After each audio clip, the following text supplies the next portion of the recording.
The island's beauty masks its menace, but the first step is the most treacherous. The boat groaned as it reached the shallows, the hull scraping against the unseen rocks beneath the waves. Marco was the first to leap off, his boots splashing into the surf. He turned back, flashing a grin. "Well, are we here to explore or just admire the view?" he called. I climbed down carefully, helping Ava step onto the shore. The sand felt strange beneath my feet, soft yet firm, as if the ground was alive and shifting subtly with each movement. The mist hung low, clinging to the beach like an ethereal veil. Behind it, the jungle loomed, dense and forbidding, its towering trees draped with vines. A cacophony of distant bird calls echoed from within, but there was no wind, no movement in the branches. "This place is incredible," Ava said, crouching to scoop up a handful of sand. She sifted it through her fingers, revealing faint, iridescent patterns that shimmered in the light. "It's quiet," I said, scanning the horizon. "Too quiet." Marco clapped me on the shoulder. "Relax, Ethan. If there were anything dangerous, I'm sure it would have shown itself by now." I didn't respond, but the unease in my chest grew. As we moved inland, the beach gave way to a trail bordered by enormous ferns and wildflowers of every color. Ava stopped frequently to examine the flora, her excitement bubbling over. "These plants, they shouldn't exist," she said, brushing her fingers against a flower that seemed to shimmer like a gemstone. "I've read about species like this in mythologies, but I've never seen anything remotely like them." Marco smirked. "You can name them after yourself when we get back. Ava's flowers has a nice ring to it." Ava ignored him, her attention drawn to a large boulder covered in carvings. The symbols etched into the surface were intricate and unfamiliar, forming patterns that seemed almost alive. "What do you make of this?" I asked, crouching beside her. She traced one of the carvings with her finger. "It's a language, but not one I recognize. It almost looks ceremonial, like a warning." "Warning or not, it's impressive," Marco said, snapping a picture with his phone. I frowned. "I wouldn't rely too much on technology here. Something about this place. It feels like it doesn't play by the rules." The trail led us to the edge of a deep gorge, its sheer walls plunging into darkness. A narrow bridge of weathered planks and fraying rope spanned the chasm, swaying gently despite the lack of wind. Ava hesitated, her eyes fixed on the bridge. "That doesn't look safe." "Of course it's not safe," Marco said, already stepping onto the first plank. "But it's the only way across." "Wait," I said, grabbing his arm. "Let's test it first."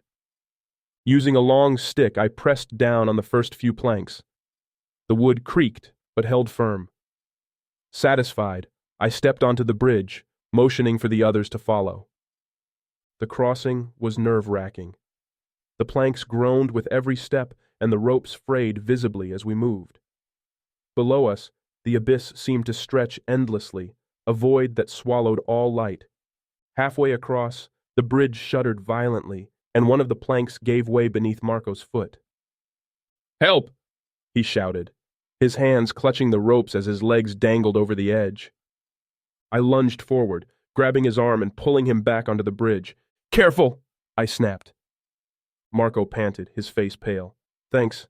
I owe you one." "Just focus," I said, helping him steady himself. We made it across, but the experience left us shaken. Ava glanced back at the bridge, her expression troubled. That felt too deliberate, like something wanted us to fall. The jungle grew denser as we continued, the trees forming a canopy that blocked out the sunlight. The air was thick and heavy, each breath tasting faintly of earth and decay. Ava stopped suddenly, pointing to the ground. "Look at this." Nestled among the roots of a tree was an old satchel, its leather worn and cracked. She picked it up carefully, opening it to reveal a collection of yellowed papers. "These are notes," she said, her voice trembling with excitement. "From another explorer." "What do they say?" Marco asked, peering over her shoulder. Ava skimmed the pages, her brow furrowing. "It's hard to make out, but it mentions the island's tests.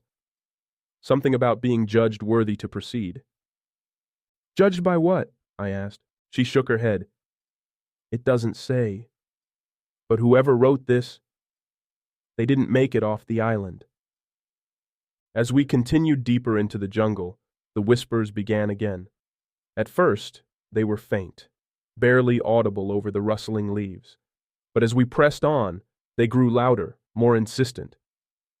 What is that? Marco asked, his voice uneasy. The island, I said, gripping the shard blade tightly. The ground beneath us trembled, and a low rumble echoed through the jungle. Before we could react, the trail ahead collapsed, sending rocks and debris tumbling into another gorge. Ava screamed as the ground crumbled beneath her, and I lunged forward, grabbing her hand just in time. Hold on! I shouted, pulling her to safety. Behind us, Marco stood frozen, his face pale. What is wrong with this place? It's testing us, Ava said, her voice shaky, just like the note said. That night, we set up camp near a small clearing. The jungle around us was eerily quiet, the usual sounds of wildlife replaced by an oppressive silence. As we sat around the fire, the tension between us grew. This island is alive, Ava said, staring into the flames. I can feel it watching us. Marco scoffed. You're letting this place get to you. It's just a jungle, nothing more. And the collapsing trail? The whispers? I asked. You think that's all coincidence? Marco didn't answer, but the flicker of doubt in his eyes was telling. Later, as the others slept, I sat by the fire, the whispers growing louder in my mind. Beware. The shadow within. I stared into the darkness, gripping the shard blade tightly. Somewhere out there, the island was waiting.